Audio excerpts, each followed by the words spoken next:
ሰላም ተማሪዎች እንዴት ናችሁ? እሸቱ ነኝ የአስረኛ ክፍል የሂሳብ መምህር ከሉሲ ብሪጅ አካዳሚ። Today we are going to learn about trigonometric functions, sum and difference identities, part 3, right? ከዚህ በፊት እንደተለመደው አይዴንቲቲዎችን አይተናል። ሳም ኤንድ ዲፈረንስ አይዴንቲቲ አይተናል። ዛሬ ደግሞ ሃፍ አንግል ኤንድ ደብል አንግል ፎርሙላን እናያለን። ከዛ በፊት ግን እንደተለመደው ዌብሳይታችን lucyBridgeacademy.com እየገባችሁ የተለያዩ አይነት ጥያቄዎችን ታገኛላችሁ፣ አጫጭር ኖቶችን ታገኛላችሁ። እንዲሁም ደግሞ ከ5 ቋንቋዎች በላይ መረዳት የሚያስችላችሁ የራሳችሁ የሆነ ፐርሰናላይዝድ አሲስታንት ፕላትፎርም ታገኛላችሁ። ሰብስክራይብ ያደርጋችሁ ጆይን ማድረጋችሁን አትርሱ። ታንክ ዩ። ደብል አንግል አይዴንቲቲ ቼክ እናደርጋለን። ከዚህ በፊት ሰርተነዋል። ስታርት ዊዝ አን አንግል ሰም አንግል ሰም ነው። ሳይን ኦፍ ኤክስ ፕላስ ዋይ፣ ሳይን ኦፍ ኤክስ ፕላስ ኤክስ። ኦኬ እነኚህን ለማየት ሞክረናል። በድጋሜ አብረን እንሰራቸዋለን፣ እናያቸዋለን። ችግር የለውም።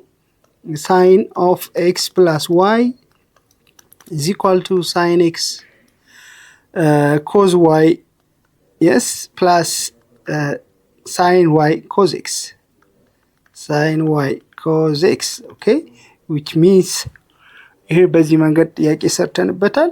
ደብል አንግል በሚሆንበት ደግሞ ሁለቱም አንድ አይነት ሲሆኑ sin of what x plus x, sin of x plus x means sin x, okay, cos x plus sin x cos x, sin x cos x ሁለቱም አንግሎቹ አንድ አይነት በሚሆኑበት ጊዜ ደብል አንግል ፎርሙላ እንለዋለን። 2 times sin x cos x ማለት 2 times sin x cos x ብለን በቀላሉ እዚህ ጋር እናስቀምጠዋለን ማለት ነው። የሚቀጥለው ደግሞ cos x plus y እዚህ ላይ cos x plus y እናያለን። cos of x plus y is equal to what? cos x is cos x cos y minus plus ከነበረ minus ነው የሚሆነው። ኦኬ sin x sin y, sin x sin y, which means cos square x, okay, cos square I think there are different angles, all right, different angles እንደዚህ ይቀመጣል። ደብል አንግል በሚሆንበት ጊዜ ወይም the same angle, okay, it means cos x cosine of x plus x ሁለቱም x በሚሆኑበት ጊዜ ምን ብለናል? cos x cos x, okay, minus sin x sin x. This means cos square x, okay, cos square x minus sin square x ብለን ይሄ እዚህ ጋር የተቀመጠው ማለት ነው። cos square x minus sin square x እነኚህ በጣም ወሳኝ ናቸው። ከዛ ይሄን ድራይቭ አድርገናል። ይሄን በመጠቀም እዚህ ጋር ደግሞ tan to x ነው። tan to x ማለት tan of x plus x ነው። okay, which is equal to ምን ብለናል? tan x plus tan x over 1 minus tan x times tan x, which is equal to tan x plus tan x 2 tan x over 1 minus tan square x. በዚህ መንገድ ድራይቭ አድርገናል ማለት ነው። ራይት ሶ እነዚህ ድራይቪንጎች እናንተም ደጋግማችሁ ብትሰሯቸው በጣም ጥሩ ነው ማለት ነው። አሁን if x is a quadrant 2 and sin x is 3 over 5, what is an exact value of the given trigonometric? This is double sum formula or double angle. This also double angle, this also double angle. Double angle formula apply እናደርጋለን። ከዛ በፊት ግን x is a quadrant 2. You see quadrant 2 ማለት minus plus, which means cos minus ነው, cosine is minus and sin is plus. sin ፖዚቲቭ ነው፣ cosine ደግሞ ኔጌቲቭ ነው ሰከንድ ኳድራንት ላይ። ስለዚህ x is quadrant 2 sin 3 over 5, yes, cos ስንት ይሆናል? right angle triangle apply እናደርጋለን። right angle formula, okay, theta since sin x is given, sin x 3 over 5 means opposite 3 over hypotenuse 5. so እቺኛው 4 ትሆናለች ፓይታጎረስ ቴረምን አፕላይ ስናደርግ። ኦኬ ወይም b square is equal to the square root of 5 square minus 3 square ይሆናል። the square root of 25 minus 9, the square root of 16, which is 4 ይሆናል ማለት ነው። so b is 4. now cos theta ምን ይሆናል? እዚህ ላይ cos theta negative, because on the second quadrant cos is negative, negative 4 over 5.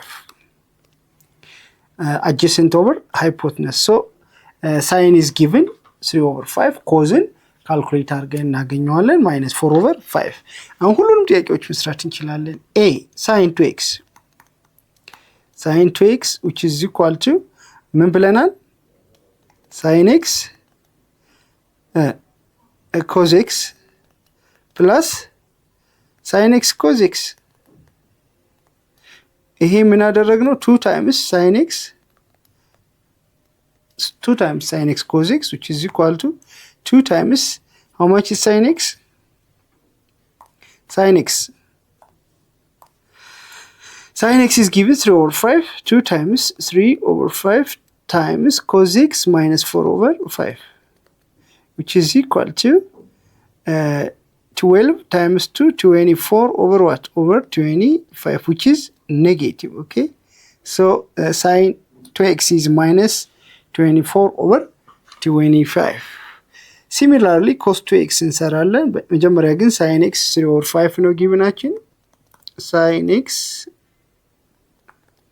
3 over 5 cos x ደግሞ minus 4 over 5 ነው። Okay. Sine on the second quadrant is negative, so negative 24 over 25. Cos 2x. Sin 2x ስንት መጣልን? Negative 24 over 25. What about cos 2x? Cos 2x which is equal to cos x drive አድርገነዋል። cos square x minus sin square x ነው ፎርሙላችን። cos square x minus sin square x.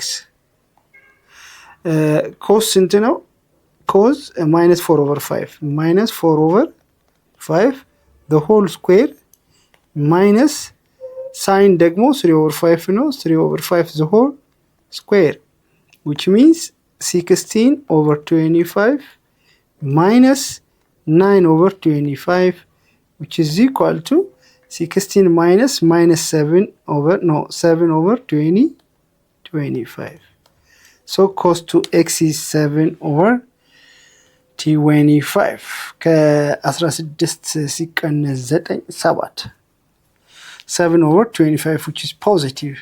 ምክንያቱም cos ምንድነው ብለናል?